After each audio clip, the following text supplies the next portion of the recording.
Speaking of reliability, a podcast with good friends talking with you about reliability engineering topics.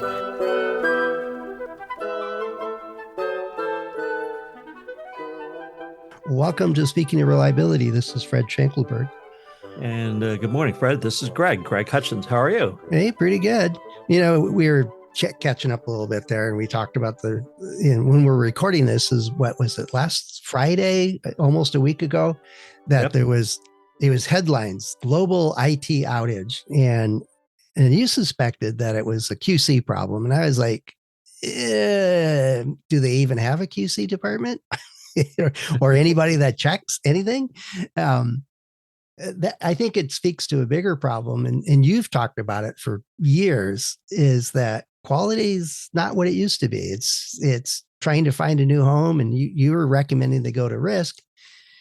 That I don't see it as a vibrant, strong industry in and of itself, or a field of engineering. And I know that half our audience is going to go, wait a minute, I work in quality. Yet it hasn't evolved. It hasn't improved. It hasn't made an impact.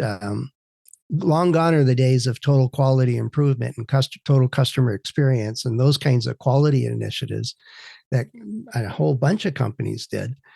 But I was just wondering, when was the last fad in the quality world? Because that's kind of a sign of vibrancy. People are bringing new signs up. Oh, golly. Why do I hesitate? Where do you start? Where do you start? Where do I start? Why do I hesitate? Well, I hesitate because I've got all the ghouls out there who think I hate quality. I actually love quality. But let me give you sort of the perspective of a developer. So now we're a software shop. We used to be a quality shop for lots of years, but now we're a development shop. We develop software apps. And one of the problems is in the old days, like at Microsoft, they would have a developer and they'd have a quality person right next to them, one-to-one, basically checking each other's work. And that was good because the old Microsoft software was usually buggy-free. But as a developer now of apps, we don't have the time, money, resources to do quality quite often. Well, a lot of small shops suffer from that. And it's not just software, it's hardware too. As I've worked with plenty of entrepreneurs that say, well, we got to get to market. We got to prove our concept. We got to find an audience, somebody that'll buy it. And I says, well, if it doesn't work, they're not going to tell anybody. Well, we don't have time to make it work. They don't say it in so many words, but and I've run into some teams that the senior staff goes, no, we need to make sure it works. We get one shot at this.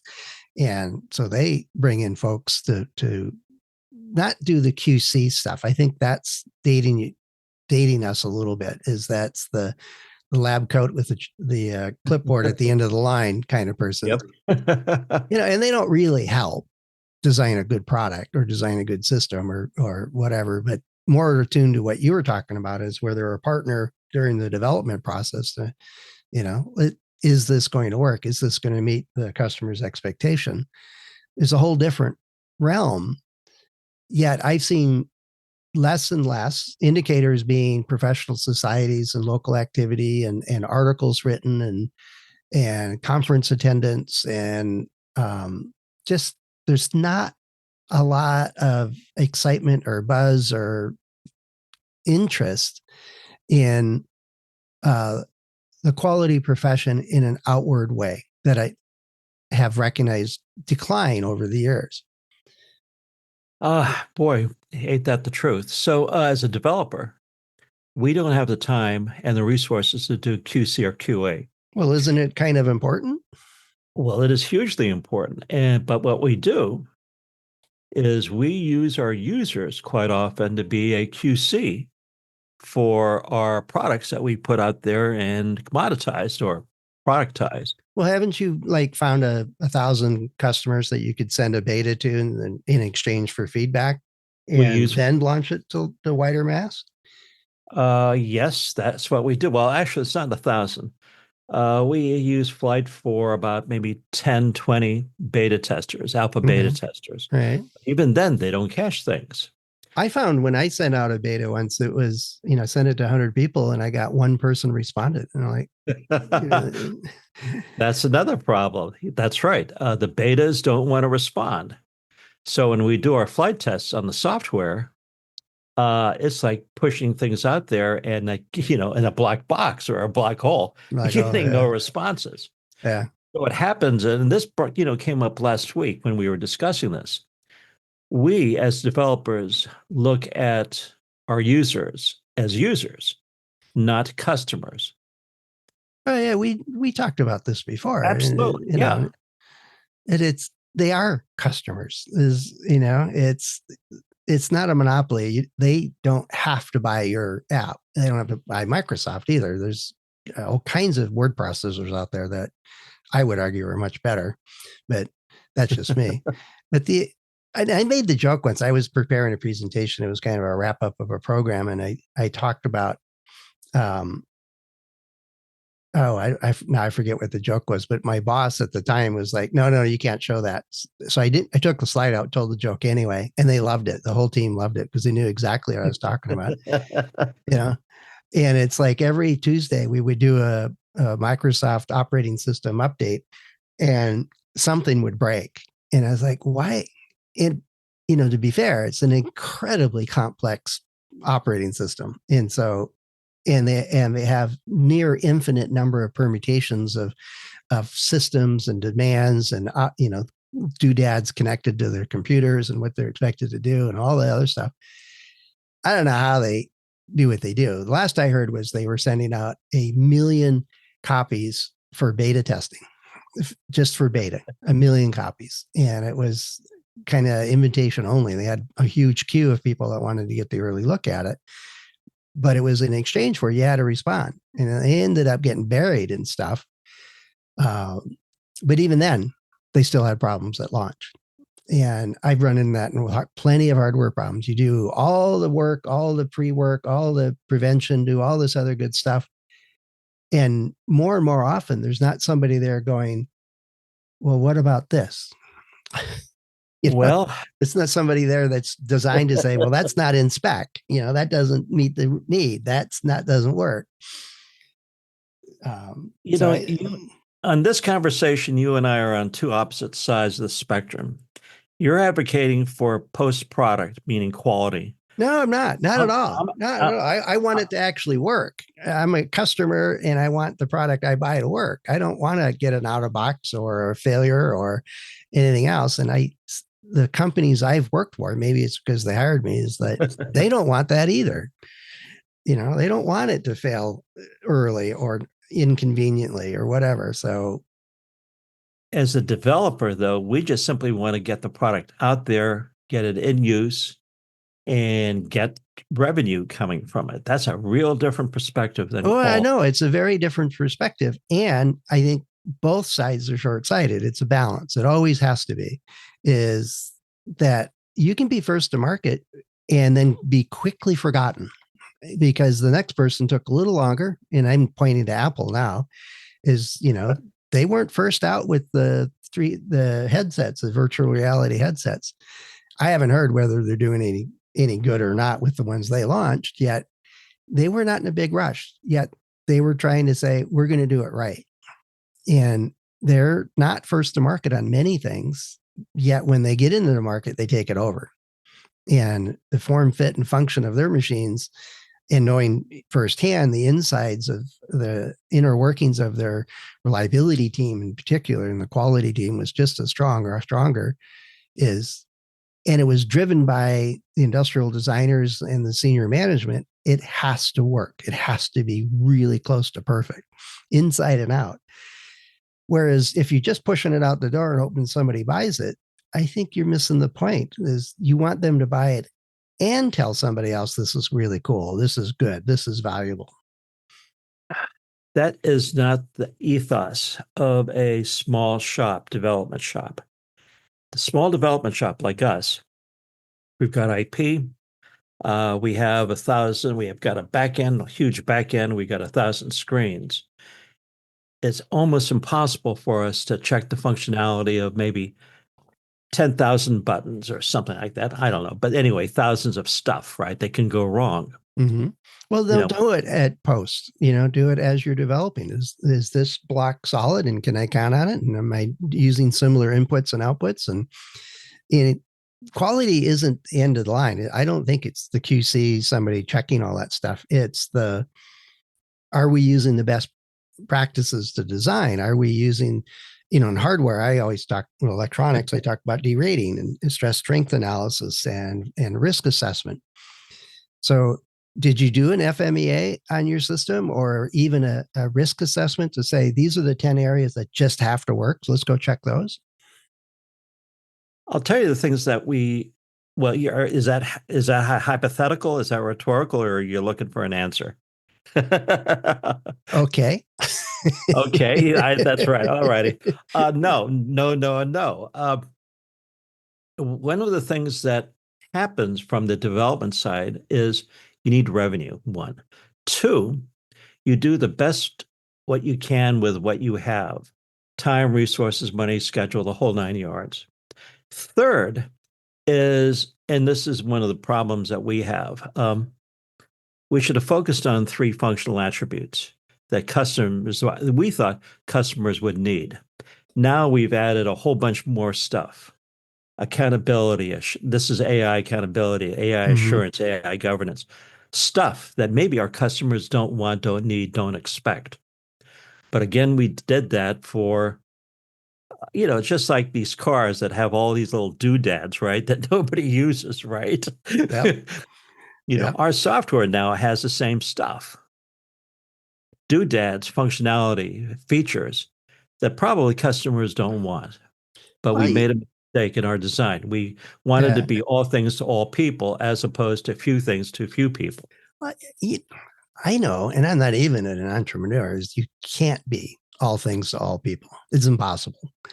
Um, and you could have saved it for your second version of it, or the next update is saying, well, what are people looking for? You could have left it open for that. But there's a fallacy of trying to be all things for all people. That's a whole nother topic that's on the edge of what I have experienced and know about, because I'm usually not in this is what we want to make and we want to make it purple. Like, okay, whatever. what shade of purple? How long will it last? Those kinds of things I worry about. But I've also walked into teams and said, this design concept is missing some very fundamental things. Like I was talking briefly with a team that was making a grill, like an outdoor barbecue grill, Mm-hmm. Mm-hmm. and I said, "Do you have what happens when flames come out of the lid?" Because the lid was not an overlap. And I was before I talked to him, I looked at the grill on my deck, and I get flare ups and flames and stuff. And I said, what happens? Where's that flame go when that happens? And they said, oh, well, we probably shouldn't tell you, but there's a half-inch gap on, you got overpressure in the inside. So now you got this jet jumping out of the backside of your grill for 6 inches. And that's not a good sign. So why don't you overlap this shelf here, or this lid here, so that it actually really can't go out into somebody's house or into their deck railing or into the tree or whatever. And they go, yeah, we're on that. We're working on that. We realize that's not a good thing. And I said, that's great. But when it came to just basic reliability stuff, it was, well, we have to test that in. And well, you need to back up. You're not going to be able to test 1,000, grilling cycles on this for thermal cycling in any quick way. You got to think through what failure mechanisms you're looking at and go with that. Now, that discussion is with a mature company. Whereas when I'm with an entrepreneur, a developer like you, that's better. Yeah. It's, oh, we don't have time for that. Or the best one I heard is, well, we only hire the best people, and there's 6 of us are really good and we never have problems. And I says, have you ever looked for a problem? Has any of your betas or prototypes ever not worked? And they were very quick to blame the manufacturer, the supplier, the materials, the power supply, anything but them. And all right, you don't have enough money to hire me, and I'm not going to come work for you. And they don't exist anymore. So let me take another stab at this. I'm listening to you, and logically, all the things you say are right. Well, darn! No, I thought no I had a good quibbles. argument. No quibbles, no reaction, no nothing. That's the quality point of view. The people like me, and I've been on both sides, believe me, Yeah. who need to have that product out there, time to market, see a revenue stream. I see you right now in our discussion, not as a friend, but as a foe, because I'm you're a adding barrier. constraints. Yeah. You're adding constraints to my plan, to my project plan, to my vision, to my mission, Yeah. to getting it out there to generate revenue. And unfortunately, this is how quality and sometimes reliability is perceived as hindrances, obstacles, Right. risks. Yeah. Yeah. I agree. I agree. That's why I'm not invited to talk, work with some companies, because we don't have time for that. We don't have money for that, stuff like that. And it's really hit or miss whether they survive. I don't know what the statistics are on how many business startups fail, whether it's a restaurant or a new widget or a service or whatever. Yet, from my distant memory, having seen it over the years, it's not very good. A lot of company, and it's for all reasons. It's not just the quality of their service or the quality of their product. It's they're in the wrong location. It was a pandemic occurred, or all kinds of stuff happened. Yet even in consulting, the number of people say, "Oh, I want to be a consultant." The number I know that I've talked to about doing it is Mhm. they tend not to focus on actually adding value to their clients, so that their clients then go hire them again or tell other people this person's good, go do that. It's a trade-off. It's if you lead with your first best effort, the risk is, and entrepreneurs will say, I'm going to take that risk. Mhm. uh, Mhm. Say, well, it's good enough. It'll get us in the door, we'll get market share, we'll do this, do that, and everything else. And yeah, okay, good. Call me later when you're found that doesn't work. you know it's And I do get called back every now and then on those ones. And I got about a 20% of my projects is after a disaster. He's, oh yeah, we need somebody like you to sort this out. It'd been a whole lot less expensive if I was here 6 months ago. And they're like, yeah, we know. So my position is that I see a shift in a bigger shift that's been occurring over the last decade, 2 decades of, Mhm.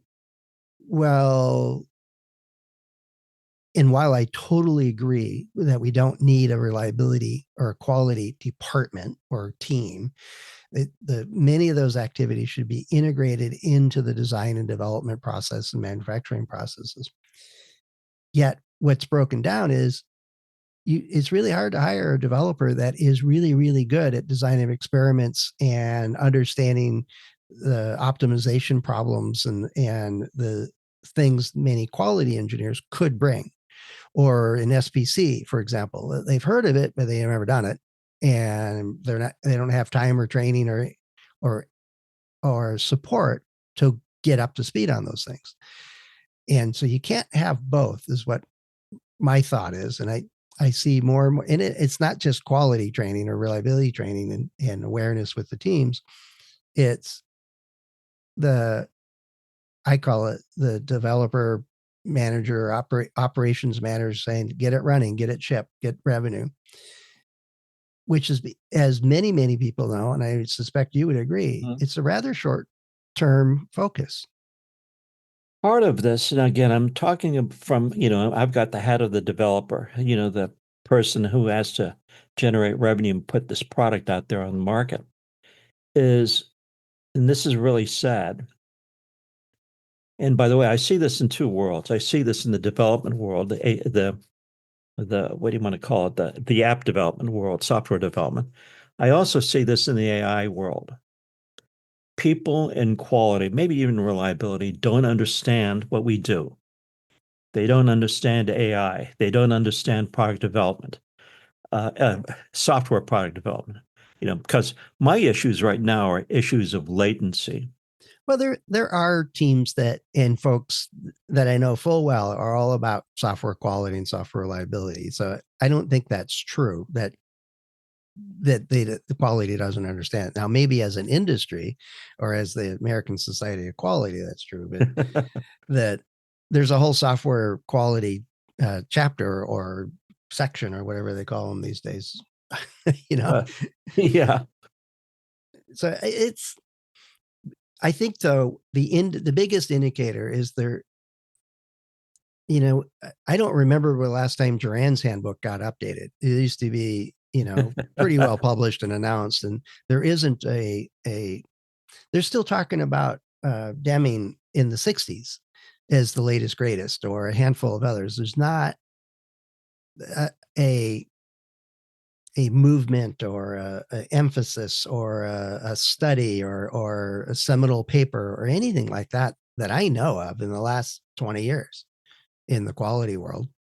Well, I had this conversation the other day with a quote quality expert, and he's spouting stuff about Schuhart, which was in the 1930s, not the 2030s, Yeah, yeah, 1930s. yeah, Oh, yeah, but seriously, yeah. I you know. know, I'm Schuart's hearing, I did mean, this a you're long talking time to, ago.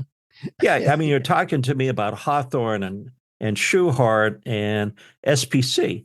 That technology is almost a century old, Fred. And it works amazingly well if you apply it. It does, but it has nothing to do with what I'm doing in terms of software and latency and AI. I mean, who are the voices? Are you the voice of AI risk? Oh, hell you no. know? No, no, I'm having a problem with the opposite problem now is how can I turn any of these things off? When I open a word processor, it has an AI generated spell checker. And then I Mhm. have Grammarly, which I pay for, rides over the top of it. Now the operating system's got one and they compete with each other. So you say, I like that. I'll use that change of the phrase. And then the other two systems dicker over it for 10 minutes while my computer is frozen. And they go, no, you have two other options and that's bad. You got to throw that away. I'm like, stop it.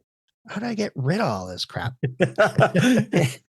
And I have the same problem with my what do you call it, cyber Mhm. stuff, right? One doesn't talk to another, crashes the system. Yeah. But No, back to the point here.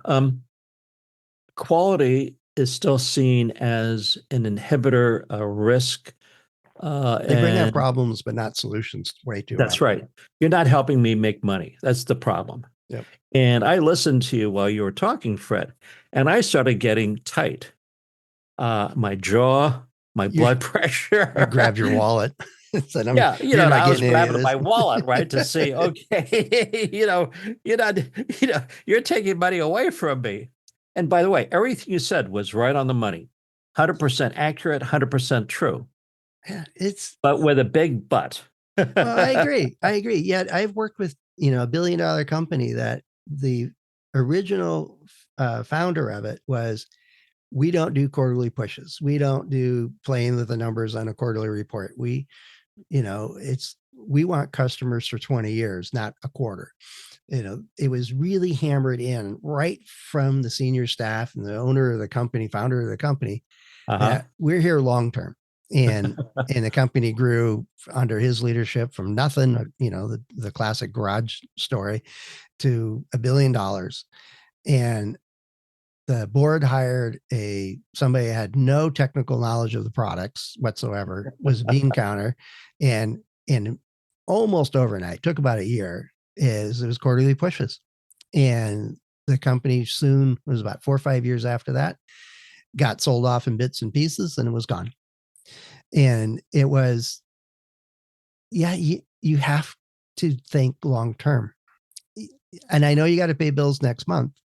And it, it's it's not separated. I don't think these two things are separated. There are different forces at play, yet you can be very, very successful with a long-term view. And you can be very, very successful if you're lucky, I think, with a short-term view. So it, it's a balance. And I've heard way too many people say, well, we'll take that risk. And, sometimes that works.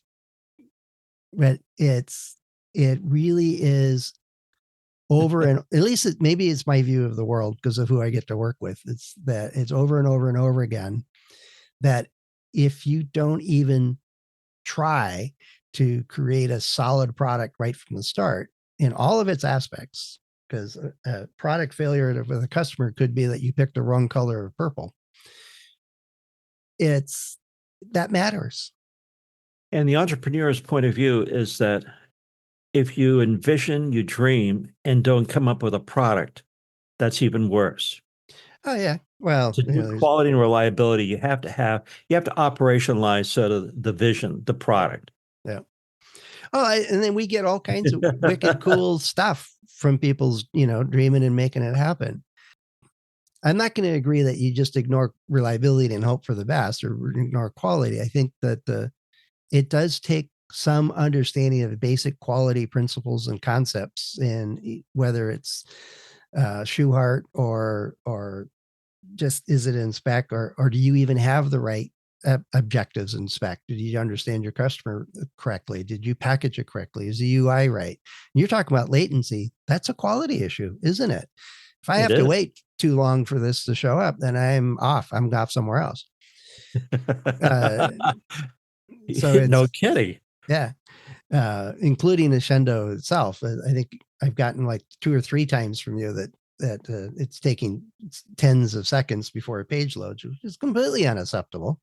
And I've been working in the back end to see if I can make some differences on it. But it's all that AI bot stuff, by the way. I have got 50 of them banned from the site, and there's 50 new ones every week. But anyway, I digress. But anyway, if you're listening to this, have you seen this trend in quality of kind of diminishing in part of the typical conversation of products or apps or systems being developed, coupled with, and this is just my opinion, coupled with the lack of buildup of knowledge on designers and developers and coders and everybody else of the fundamentals of creating a quality or a reliable product or system? Or are you guys doing great and having a wonderful time and getting products out there and making tons of money and don't worry about quality? That could be true too. But let us know. Head over to ashendoreliability.com/go/SOR. You can find a couple of ways to get in touch with us. Greg and I are both available through LinkedIn, as well as the other hosts of the show, and on our about pages on the site. So plenty of ways for you to get in touch with us. Let us know what you think about all this. Normally, I've got a final thought that hopefully wraps everything together. But yeah, this is an enigma wrapped in a puzzle that's wrapped in a mystery. I don't know what the right balance. Yeah, I don't know what the right balance is between quality, which we've been advocating for many years, and the urge to get something out there, productize something. Don't know what the solution is. Yeah, if you got ideas, please share them with us. Yeah. Well, I need to get a lot smarter. There you go. Well, you got a good summary there. Good job, Greg. All right, cool. All right, great. Thanks, Greg. We'll talk to you soon. All right, Fred. Thanks a lot. Bye-bye.